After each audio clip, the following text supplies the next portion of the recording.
ఇక డీటెయిల్స్కి వెళ్తే నేను కోరుకున్న చదువు పుస్తకాల్లో కానీ క్లాస్ రూమ్లో కానీ లేదని, అందుకే ఇంటర్తో చదువు ఆపేశానని ఆంధ్రప్రదేశ్ ఉప ముఖ్యమంత్రి పవన్ కళ్యాణ్ అన్నారు. విజయవాడ పుస్తక మహోత్సవ సంఘం ఆధ్వర్యంలో ఏర్పాటు చేసిన 35వ బుక్ ఫెస్టివల్ను ఆయన ప్రారంభించారు. ఈ సందర్భంగా చెరుకూరి రామోజీరావు సాహిత్య వేదికపై ఏర్పాటు చేసిన సభలో ఆయన మాట్లాడారు. పుస్తకాలు ఉంటే ఇక ఉపాధ్యాయుల అవసరం కూడా ఉండదనిపిస్తుందని వ్యాఖ్యానించారు. ఇంటర్తోనే చదువు ఆపేశానని, కానీ పుస్తకాలను చదవడం మాత్రం ఆపలేదని పవన్ కళ్యాణ్ తెలిపారు. తాను చదువుకోలేకనో లేక మార్కులు తెచ్చుకోలేకనో చదువు ఆపలేదన్నారు. బాగా చదివేవాడినని, కానీ తాను కోరుకున్న చదువు పుస్తకాల్లో లేదన్నారు. రవీంద్రనాథ్ ఠాగూర్ కూడా స్కూల్కు వెళ్లకుండానే ఇంటి వద్ద నేర్చుకున్నాడని, పుస్తకాల్లో చదివినట్లు చెప్పారు. ఆయన ప్రేరణతో అదే బాటలో ముందుకు సాగానన్నారు.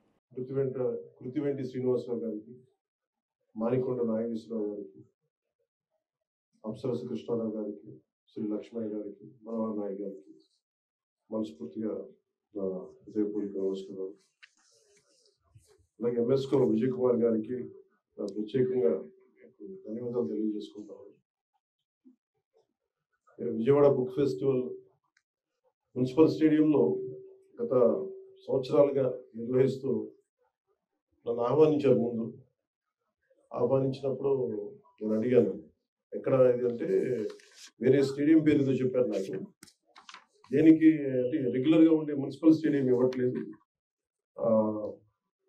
దీనికి అనేది any municipal stadium basically sports కోసం కదా స్టేడియంస్ ఉన్నాయి, అందుకని పుస్తకాలకి మన ఈ బుక్ ఎగ్జిబిషన్ మేము అందుకని ఇవ్వట్లేదు అనేది ప్రభుత్వ అధికారులు చెప్పారని మనోహర్ నాయుడు గారి దృష్టికి తీసుకొస్తే వెంటనే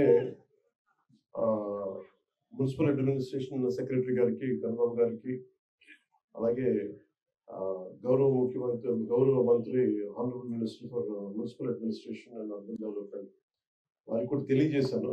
పొంగూరు నారాయణ గారికి కూడా ఖచ్చితంగా మున్సిపల్ స్టేడియంస్